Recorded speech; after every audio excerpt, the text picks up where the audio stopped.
कोमल अपने पति रमेश के साथ खानपुर गांव में रहा करती थी। कोमल बहुत काली और बदसूरत थी, इस कारण उसका पति रमेश और लोग उसे पसंद नहीं करते थे। रमेश रोजाना शराब पीकर घर आता और कोमल को मारता था। कहाँ मर गई कोमल? अभी आई रमेश जी। जल्दी आ, कहाँ मर गई? जी रमेश जी, क्या हुआ? आज आप फिर पी कर आए हैं? हाँ, पीऊं नहीं तो क्या करूं? आप रोजाना शराब क्यों पीते हैं? एक तो मेरी मर्जी के बिना तेरे जैसी लड़की से मेरी शादी कर दी और ऊपर से तू गंवार। आप शराब पीने के लिए मेरा बदसूरत होने का बहाना क्यों लेते हैं? तेरी बदसूरती को ही तो भूलने के लिए पी लेता हूँ। जब मैं आपको पसंद ही नहीं थी तो शादी क्यों की? मुझे नहीं पता था कि तू इतनी बदसूरत है। मेरे दोस्तों की बीवियां देख बहुत सुंदर है। अपनी बदसूरत शक्ल मुझे मत दिखाया कर, जाकर मेरे लिए खाना लेकर आ। जी अभी लाती हूँ। कोमल डरते हुए रमेश के लिए खाना ला रही थी कि तभी सारा खाना लेकर कोमल गिर जाती है। कोमल, क्या हुआ तुझे? उठ। कोमल की ना उठने पर रमेश उसे अस्पताल ले जाता है। अस्पताल में डॉक्टर कोमल का चेकअप करता है। मुबारक हो, आप पापा बनने वाले हैं। ये क्या कह रहे हो डॉक्टर? मैं सच कह रहा हूँ, आप पापा बनने वाले हो।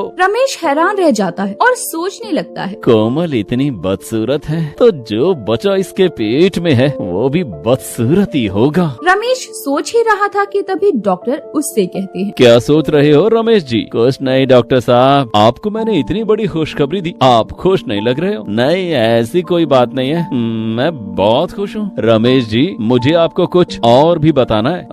बोलिए डॉक्टर साहब, क्या बताना है आपको? कोमल को भी होश आ जाता है। फिर डॉक्टर उन दोनों को बताते हैं, कोमल जी, आप माँ तो बनने वाली हैं, पर आप बहुत कमजोर हैं और इस बच्चे को अगर आप जन्म देती हैं तो आपकी जान भी जा सकती है और आपके बच्चे की भी। ये बात सुनकर कोमल बहुत परेशान हो जाती है और रमेश खुश हो जाता है। रमेश को लगता है कि कोमल से पीछा छूट जाएगा। डॉक्टर साहब, मैं इस बच्चे को जन्म देना चाहती हूँ। हाँ डॉक्टर साहब, हम ये बच्चा चाहते हैं। रमेश की बात सुनकर कोमल खुश हो जाती है। कोमल को लगता है कि रमेश अब बदल जाएगा और उसे इज्जत देना शुरू कर देगा, परंतु ऐसा नहीं होता। कोमल जब भी कुछ मांगती, रमेश उसे मारता और रोजाना शराब पीकर घर आकर लड़ाई करता। आप जानते हैं ना, मैं माँ बनने वाली हूँ, आप इस हाल में मेरा ध्यान रखिए। और आप तो रोज पीकर आ जाते हैं। ओ काली, ज्यादा मत बोल। जब से माँ क्या बनने वाली है, बहुत पार निकल आए हैं तेरे। इतना बोलते ही रमेश कोमल को मारना शुरू कर देता है और कोमल बुरी तरह से घायल हो जाती है। हे भगवान, ये तू मेरे साथ क्यों कर रहा है? मैंने कौन सी गलती की है जिसकी सजा मुझे ऐसी मिल रही है? भगवान, तू तो जानता है ना, मैं माँ बनने वाली हूँ और मेरे काले रंग के कारण मेरा पति मुझे पसंद नहीं करता। भगवान, तू मेरे बच्चे को मेरा जैसा ना बनाना। तभी आसमान से एक आवाज आती है, बेटी कोमल, ये तेरा इम्तिहान था जिसमें तू पास हो गई है और तेरा रंग काला जरूर है पर तू दिल की बहुत धनी है। तू चिंता मत कर, तेरा बच्चा सबसे अनोखा होगा। जब तेरा बच्चा 18 साल का होगा तो उसके मामूली बाल सोने के बाल में बदल जाएंगे। ये आशीर्वाद है तुझे। ऐसा बोलते ही वो आवाज आनी बंद हो जाती है। कोमल को लगता है जैसे उसने कोई सपना देखा। फिर कोमल एक प्यारी सी बच्ची को जन्म देती है जो कि दिखने में बहुत मासूम और प्यारी थी, परंतु वो होती ही कोमल जैसी है। उसका दिल तो साफ था पर उसका रंग काला था। उसे जन्म देते ही कोमल का देहांत हो जाता है। आपकी बेटी हुई है, माफ करिएगा, हम आपकी पत्नी को नहीं बचा सके। क्या मेरी पत्नी मर गई और उसने एक लड़की को जन्म दिया है? हाँ। ये बात सुनकर रमेश परेशान हो जाता है और सोचता है, खुद तो वो कहीं चली गई और मुझ पर एक बोझ और छोड़ गई। रमेश डॉक्टर को अपनी बेटी को दिखाने के लिए कहता है, डॉक्टर साहब, मैं अपनी बेटी को देख सकता हूँ? बिल्कुल, ये रही आपकी बेटी। ये मेरी बेटी नहीं हो सकती। रमेश जी, होश में आओ, यही आपकी बेटी है। रमेश अपनी बेटी को भी पसंद नहीं करता था, जिसका नाम ईशा था। ईशा अपनी माँ कोमल जैसी काली थी और कोमल के देहांत के बाद रमेश शराब छोड़ देता है और दूसरी शादी कर लेता है। रमेश की दूसरी पत्नी का नाम रानी था। रमेश जी, आपके घर में ये काली बच्ची कौन है? रानी, तुम परेशान मत हो, ये मेरी पहली पत्नी की बेटी ईशा है। जो तुम कहोगी ईशा वही करेगी। ये काली क्यों है? इसे देखकर तो मुझे डर लग रहा है। तुम डरो मत, ईशा बहुत समझदार है, वो तुम्हें परेशान नहीं करेगी। आओ तुम मेरे साथ कमरे में चलकर आराम कर लो। रमेश रानी को वहाँ से ले जाता है और एक कोने में खड़ी मासूम ईशा रो रही थी। तभी कमरे में आवाज आती है, ईशा बेटा पानी लेकर आना।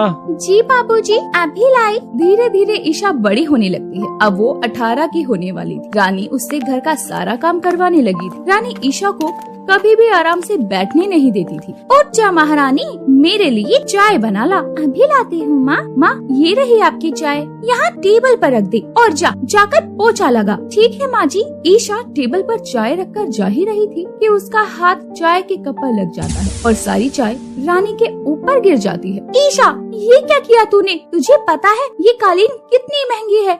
मुझे माफ कर दो माँ, मुझसे गलती से हो गया। मैंने जानबूझकर नहीं किया। मैंने तुझे अपने घर में रखा है और तू मेरी ही चीजों को खराब कर रही है। सही कहते हैं रमेश जी, एक तो तू इतनी काली है, ऊपर से काम भी ऐसे करती है। मुझे माफ कर दो माँ। शाम को रमेश आएंगे ना, तब तुझे सजा दिलवाती हूँ। तुझे आज तो मैं इस घर से निकलवा के रहूंगी। ईशा रानी से बहुत माफी मांगती है, पर रानी तो जैसा चाहती थी यही था कि ईशा एक गलती करे और रानी को मौका मिल जाए उसे घर से निकलवाने के लिए। आ गए आप रमेश जी? हाँ आ गया। क्या हुआ, गुस्से में क्यों हो तुम? अपनी इस काली लाडली की बातें सुनो। क्या किया है ईशा ने आज? उसने आज मेरे ऊपर चाय गिरा दी। ये क्या कह रही हो तुम? ईशा ऐसी लड़की नहीं है। देखो मेरा पूरा हाथ जल गया। रानी एक झूठी औरत थी। उसने रमेश से पैसों के लिए शादी की थी। वो चाहती थी कि ईशा उस घर को छोड़कर चली जाए और रानी रमेश को इतना भड़काती थी कि रमेश ईशा को घर से निकाल देता।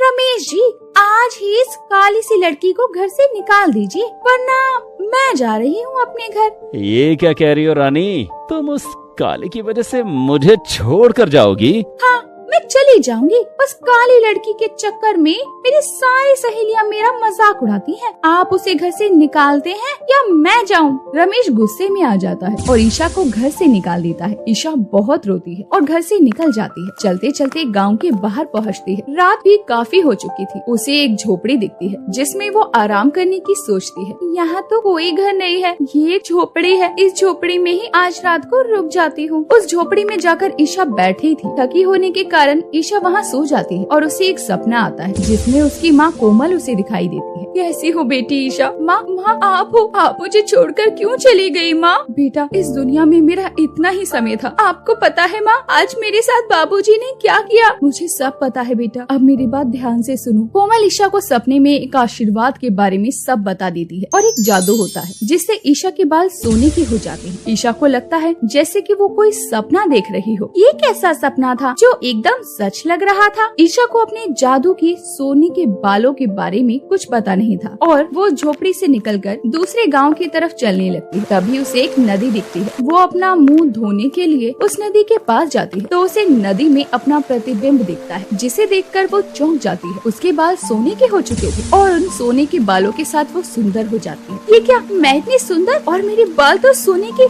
ये सपना नहीं, सच था। ये देखकर ईशा बहुत खुश होती है और उन जादुई सोने के बाल के साथ अपने गांव में वापस आ जाती है। सभी गांव वाले ईशा को घूर घूर कर देख रहे थे और ईशा अपने घर जाती है। माँ देखो, मैं कितनी सुंदर हो गई। ईशा, तुम्हारे बाल तो सोने के हैं, ये सब कैसे हुआ? ईशा रानी को अपने जादुई सोने के बालों के बारे में बताती है। ईशा के सोने के बाल देखकर अब रानी ईशा को अपनी बेटी मानने का दिखावा करने लगती है और उससे उसके जादुई बालों से बार बार अपने खर्चे के लिए पैसे मांगती। ईशा बेटा, कल हम शॉपिंग पर चलेंगे। ये तो बहुत अच्छी बात है माँ, मुझे तो कोई भी अपने साथ लेकर नहीं जाता। मैं लेकर चलूंगी ना बेटा, तुम परेशान मत हो। शाम को जब रमेश घर आता है तो वो ईशा के सोने के बाल देखकर हैरान रह जाता है। ईशा, तुम्हारे तो सोने के बाल हैं। हाँ बाबूजी, ये सब माँ का आशीर्वाद है। मुझे माफ कर दो ईशा, मैंने तुम्हारे साथ बहुत गलत किया। नहीं बाबूजी, आपको माफी मांगने की कोई जरूरत नहीं है। अब ईशा अपने सोने के बालों से अपनी सौतेली माँ और अपने पापा के साथ गांव वालों की मदद करने लगती है, जिससे कि सब उसे पसंद करने लगते हैं और प्यार करने लगते हैं। ईशा को प्यार चाहिए होता है। उन जादुई सोने के बालों की वजह से उसे वो मिल भी जाता है।